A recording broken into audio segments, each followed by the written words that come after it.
네, 문재인 정부의 신남방 정책의 핵심 국가로 관심이 집중되는 곳이 있습니다. 바로 보신 것처럼 인도입니다. 나렌드라 모디 인도 총리가 문재인 대통령의 초청으로 어제부터 국빈 방문의 일정을 소화하면서 다시 한번 인도에 주목이 되고 있습니다. 네, 이 시간 신봉길 주 인도 한국 대사를 스튜디오에 모시고 모디 총리 방한의 의미 또 한국과 인도의 관계에 대해서 얘기 나눠보겠습니다. 네, 어서 오십시오. 안녕하십니까. 예. 주 인도 한국 대사잖아요. 예. 그러면 인도에 계시다가 지금 모디 총리 방한에 맞춰서 같이 오신 겁니까? 예, 그렇습니다. 예. 그러면 앞서 본 그 영상에서도 같이 배석을 같이 하셨겠네요. 저기 좀 보이죠. 예. 아, 그렇군요. 예, 알겠습니다. 예.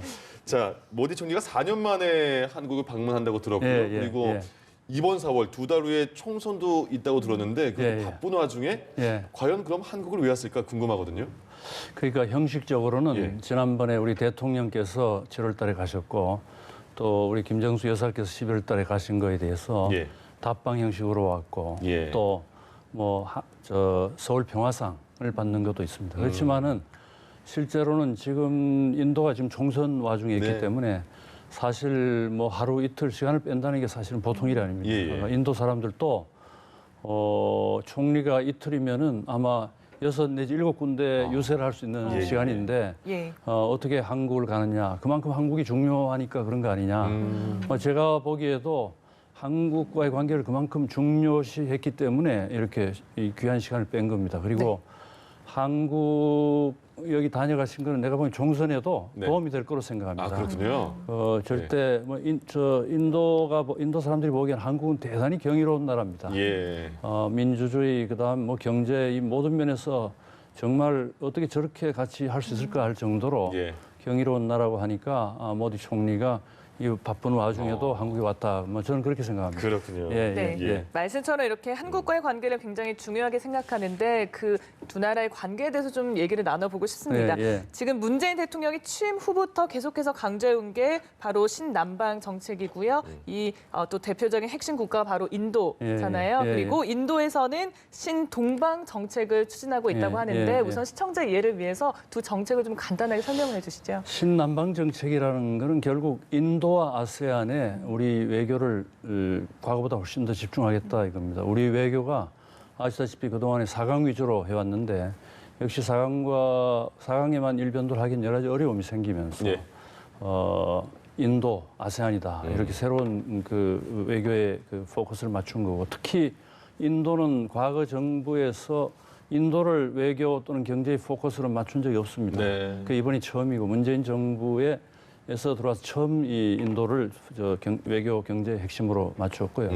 그 다음에 신동방 정책, 모디 신동방 정책이라는 것은 결국은 한국하고 일본입니다.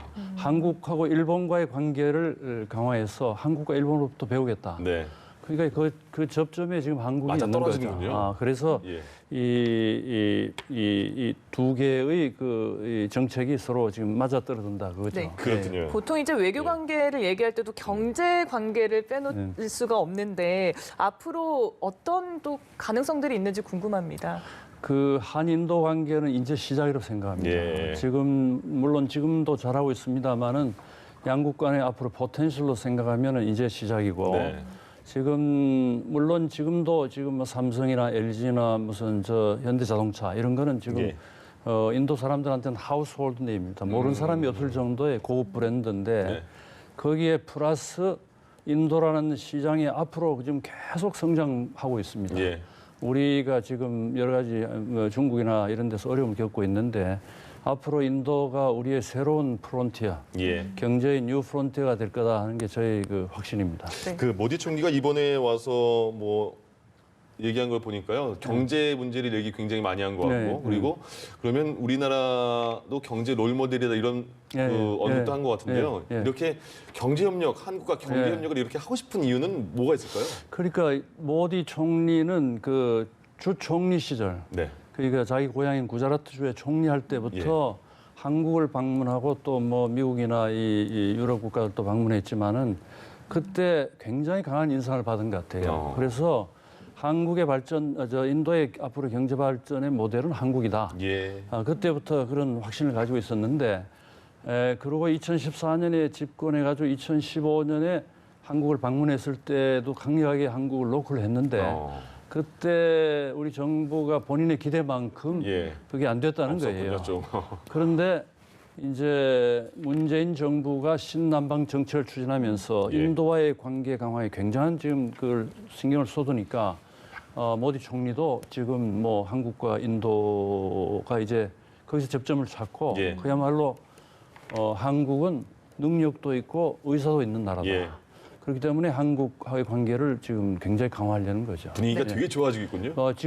지금 자체는 한인도 관계가 제가 보면 최상의 분위기다. 아, 그렇군요. 그런 생각이 예. 듭니다. 예. 정말 뭐 두 정상의 관심사가 딱 맞아 떨어진 것 같은데 오늘 문재인 대통령과 모디 총리가 정상회담을 열었습니다. 좀 주요 내용들 어떤 것들이 있었는지 짚어주시죠. 그러니까 이제 물론 정상회담이니까 뭐 정치, 경제, 그다음에 뭐 문화 모든 게 이야기가 됐는데 물론 정치적으로는 이제 한반도 평화 프로세스에 대해서 모디 총리가 적극적인 지지를 계속하겠다 하고 또 우리 문재인 대통령이 아니면은 이런 정도의 비전을 가지고 이렇게 과연 강력하게 추진할 수 있겠느냐 하면서 뭐 본인은 굉장히 그 문 대통령의 리더십에 대해서 감명을 받았다 하면서 인도가 앞으로 이 북핵 문제에 대해서는 한국의 입장을 적극적으로 지지하겠다 그런 게 있었고 경제 문제는 예를 들면 아주 큰 프로젝트들에 대해서 앞으로 한국하고 하고 싶다.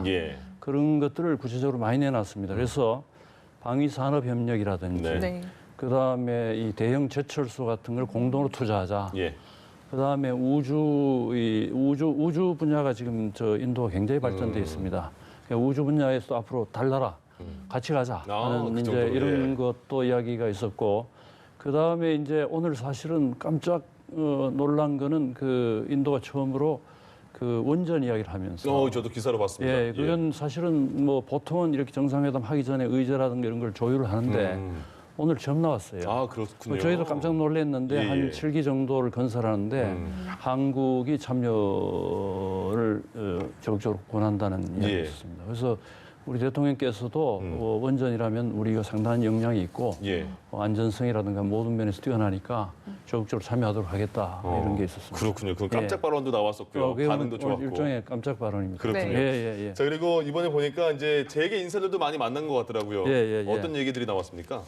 재계 인사는 역시 이제 지금 이 인도에 크게 투자했는 게 이제 삼성이 있고 스마트폰이 인도 시장을 잡고 있고 그다음에 저 LG가 이제 전자 제품 그다음에 현대자동차 자동차가 지금 거의 100만 대 생산 기지를 이제 거의 완성했는데요.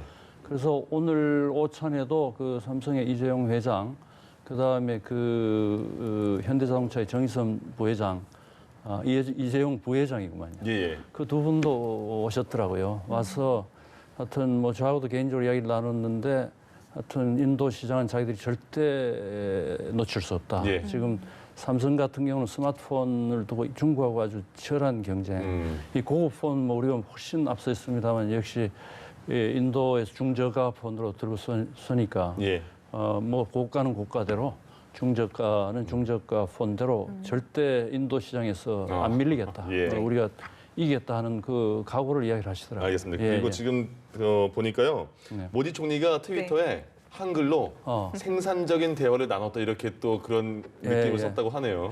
그 모디 총리가 그런 걸 잘하시는 것 같아요. 그러니까요. 그런데 특히 그 문재인 대통령님하고는 인간적으로 서로 비슷해요? 상당히 통하는 것 같아요. 그래가지고 보면 다른 나라 정상들한테 잘 안 하던 일들을 그 뭐 이렇게 저 자기 옷도 지어서 보내주고 뭐 지난번에 사실 우리 그 영부인을 인도에 초청한 것도 그것도 아주 특별한 일이었고 그러니까 이 사실은 한인도 관계가 이 경제를 중심으로 움직이고 있는데 감성적으로 좀 부족한 면이 있어요. 근데 그 감정적인 면들을 요즘 많이 지금 이제 메꿔주는 것 같아요. 그 정상들 간의 개인적인 유대나 이런 것들이. 알겠습니다. 마지막으로 이제 2달 후 인도 총선 얘기 마지막 짧게 정리해야겠는데요. 어떻게 예측할 수 있을까요? 모디 총리가 그 하원이 돼야지 다시 저희가 좋습니까? 사실은 저 한 뭐 1년 전까지만 해도 모디 총리의 뭐 재선을 의심하는 그게 한도 없었습니다. 근데 역시 이제 경제가 고성도로 발전하고 하는 과정에서 소외된 그러니까 이제 특히 농민층들이 좀 소외됐다고 생각하는 것 같아요. 네네. 그리고 거기도 역시 이제 저 젊은 사람들의 이 취업 문제가 있고. 네. 왜냐하면 인도라는 게 뭐 저 1년에 1,000만 명, 1,500만 명의 새로운 애들이 태어나니까. 예. 그런 문제들이 있어가지고 지금 그러고 있는데 결국은 모디 총리가 승리할 거라는 게 전반적인 그 분석입니다. 다만 예. 집권당이 1등할 건 틀림없는데 네. 이제 과반을 못 얻을 경우에 다른 이제 군소 정당들을 끌어들여야 되는데 앞으로 그런 문제가 상당히 좀 골치 아픈 문제로 남아 있죠. 알겠습니다. 자, 교수님 말씀 들어보니까 한국과 인도 분위기 굉장히 좋아지고 네. 있으니까 저희도 기대를 많이 해보도록 하겠습니다. 네. 자, 신봉길 주인도 한국 대사와 함께 얘기 나눠봤습니다. 네, 고맙습니다. 고맙습니다. 감사합니다. 예.